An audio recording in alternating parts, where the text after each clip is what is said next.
Welcome to CosmoFactory, a podcast by Cosmoprof Worldwide Bologna, where we explore the entire cosmetics, personal care, and fragrance industry supply chain. I'm your host, Deanna Utrusky, and here at CosmoFactory, we look beyond the trends to discover the ideas, initiatives, and innovations that are truly advancing beauty. Let's get started. This episode is about modern Mexican beauty. It's about building a heritage brand, about creating premium beauty and lifestyle products, and it's about championing a body care ingredient that is culturally relevant and environmentally sound. Today, my guest here on the CosmoFactory podcast is Sandra Velasquez, founder of Nopalera. Sandra, welcome to CosmoFactory. Thank you so much for having me. Yeah, you're welcome. I'm very excited about this conversation. I do know a little bit about cactus. I grew up in rural Montana in the US. And so when I was little, there were some prickly pear cactus in our yard. And I moved to New York City and I found out how to eat cactus. But that's most of what I know. I know what it looks like and I know it's delicious. But it's a wonderfully distinctive plant beyond that. Would it be right to say that cactus is the hero ingredient of your brand? It is. And actually, the fact that you know what it is and that you've eaten it, you're way ahead of most people. So it is the star of the brand, so much so that I named the brand after it because nopalera, for anyone that doesn't know, is simply the Spanish word for prickly pear cactus. Excellent. No, I love it. So tell us more. Tell us why nopal is such a fabulous beauty ingredient. Well, like you, I grew up with it. It was everywhere. It's always been in my parents' front yard, backyard, it's growing on the sides of the freeway, almost so much everywhere that you don't even see it. And I also grew up eating it. And I think I really just, like most of us that grow up with things, we take it for granted until we move far away from them. And then we're like, wait, where is that? Um, Yeah. and so I like to call it the most Mexican plant ever because if you look at the Mexican flag, there is a nopalera or a prickly pear cactus on the flag, and there's a beautiful legend behind why that is. But it's just so culturally symbolic to anyone from Mexican heritage. And it's just so versatile. I really, when I had the idea for the brand, when it kind of came to me like a lightning bolt, my first thought was, why hasn't this already been done? Because this Right. is a plant that is abundant, wildly resilient. You cannot kill this plant. You can cut it and throw it across the yard, and a new one will grow. You can eat it, so you can literally sustain yourself from it. It is drought resistant. People are making alternative textiles like vegan Mhm. cactus leather. It can clean water, and the it's incredibly hydrating and moisturizing for the skin and hair, not just in the pad, which is the part that we eat, the green pad, Yeah. similar to how aloe vera has, a kind of gelatinous, what we call in Spanish, la baba, in the middle, but also the seeds of the prickly pear fruit, which is the luxurious part of the plant, which has been used in prestige skincare for quite some time. That's not new, but you mostly see it in prestige skincare. You don't see it in body products or really anything else. So we decided to put this star ingredient in body products. Right. No, I love that. And there is a figure. I found this on Wikipedia. I did not know this, but there are an estimated 7,400,000 acres of cultivated nopal in Mexico. And I understand that that figure actually includes nopal that is also growing in the wild, but then cared for and harvested, so therefore cultivated. However, sourcing nopal is not as straightforward as one might assume. Can you talk about the availability of this ingredient? Yes, this is something that whenever I've pitched to retailers and they want to understand sustainability story, the nopal is wildly accessible. It is not hard to get, especially not the pad, Mhm. because that is year round. The fruit, what we call in Spanish the tuna, or in English the prickly pear fruit, right? The reason it's called prickly pear cactus is because the fruit looks like a pear. So the red bulb that grows off of the edge of the green pad, that is seasonal. Mhm. And that gets cultivated, and then, the seeds get extracted, the oil gets extracted from the seeds, and then you make prickly pear oil. Mm. The pads, however, are just always growing all the time, everywhere, and all over the world, not just Mexico. So we've never had an issue sourcing it. We get the cactus from Mexico. The very first cactus soaps I ever made were made from the cactus from my parents' front yard, but that was obviously not going to be sustainable. So um, now it's just sourced from Mexico, usually mostly the northern Mexico. No, that's helpful. Thank you. Um, and I know over the past years, maybe at least 5 years, the cosmetics and personal care industry has seen greater demand for regionally sourced ingredients, as well as for regional production, manufacturing, co-packagers. And this is true, I think, regardless of the region we're talking about, not just here in North America. We see this demand all around the world. And I did actually get to speak with a group of companies called MexPack when I was at Cosmoprof North America in Miami earlier this year. This group produces fine fragrance, scented personal care, as well as some candles. And one of the companies in that group is called Glass and Glass. As you won't be surprised to hear, they make glass bottles for fragrance, for beauty, for other industries. There's a Mexico-based fragrance house that's part of the group, as well as a couple contract manufacturing companies. And certainly there are other contract manufacturers or co-packers in Mexico, but you've suggested to me in past conversations that there's more demand perhaps than there are services available. Has that been your experience? Do I have it right? That has 100% been my experience. And I think now in this moment that we're in, where there's these looming tariffs, and we talk about getting products from other countries, I I think every beauty owner would love to get products from the USA, raw ingredients, packaging, bottles, etc., but they're just not available. Yeah. The factories don't even exist here. And so, and then going to Mexico, I have found that there are factories there, but they are huge. So we're talking, 100,000 unit MOQs, right? They're working for like the big legacy brands, Johnson and Johnson's of the world. And I guess that's one of the beautiful things about, the United States is that we have this booming indie beauty scene, but at the same time, we need manufacturers that can make smaller quantities. We need to be able to order smaller quantities. And so I have not found, I actually have only found one. And it took me all this time. So, we've been a brand for, 4 years. It took me all this time to find one manufacturer in Mexico that can make smaller quantities. And I actually have to say, I didn't find them. They found me. They reached Yes. out to me. And I'm so excited we're in talks with them now. But that has been a challenge. No, that's helpful to hear. You mentioned smaller quantities, maybe even smaller sized facilities could be beneficial.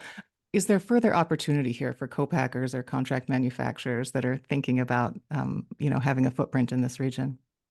I think so. I think finding a good co-packer that you like, that is efficient, that can even do turnkey. I have now found, more as I've gone deeper into this industry, but it was hard to find them in the beginning. And I don't know if this is because they don't want to be found, or they don't know how to reach the brands. There's like this disconnect. There's the people that Hmm. in these, co-packers, these facilities, and then there's the brands, over here on the other side of this chasm.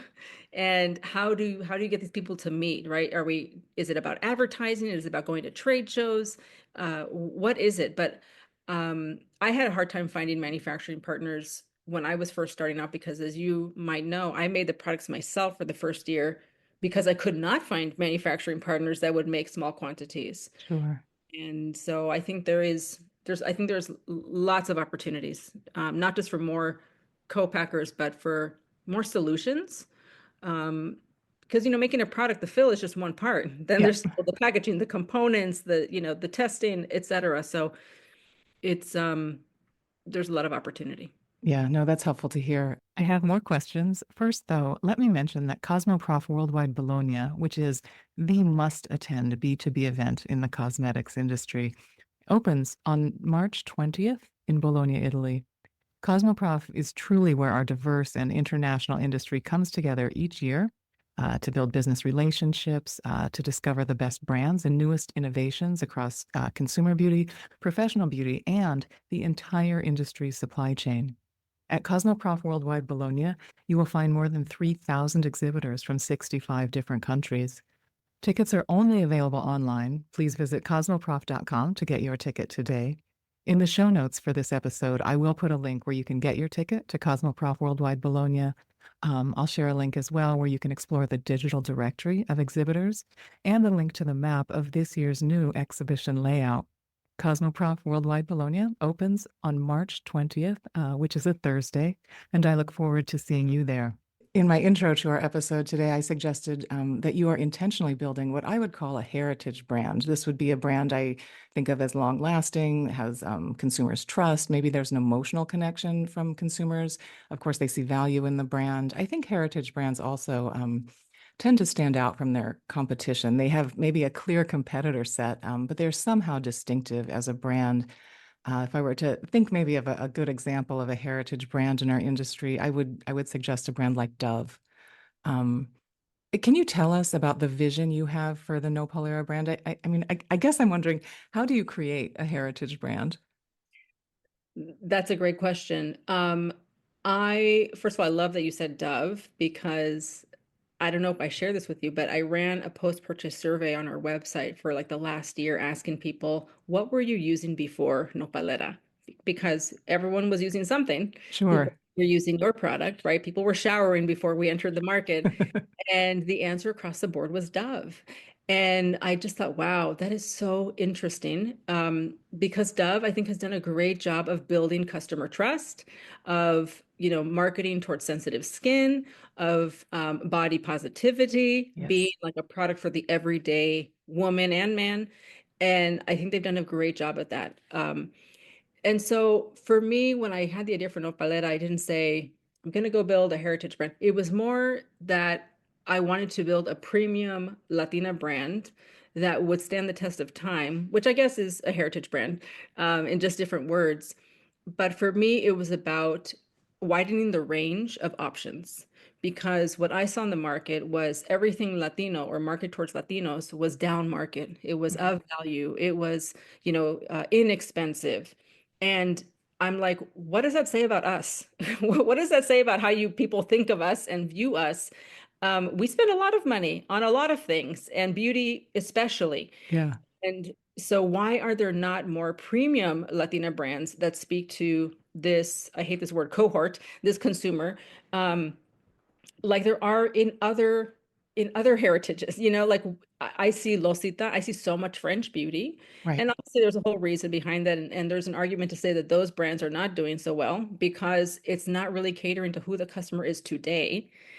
I like to remind people that more people know how to pronounce nopalera than know how to pronounce Lositan in the United States. Yeah.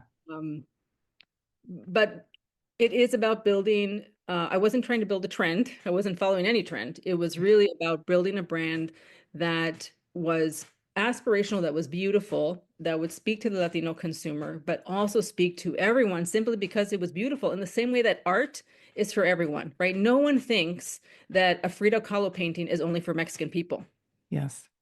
Right? No one thinks that a Diego Rivera mural is only for Mexican people. No one thinks that, right? And so I think the thing that I learned about myself is that before this, I used to be an artist. I was a touring musician. And so when I think of creating things, I think of making art.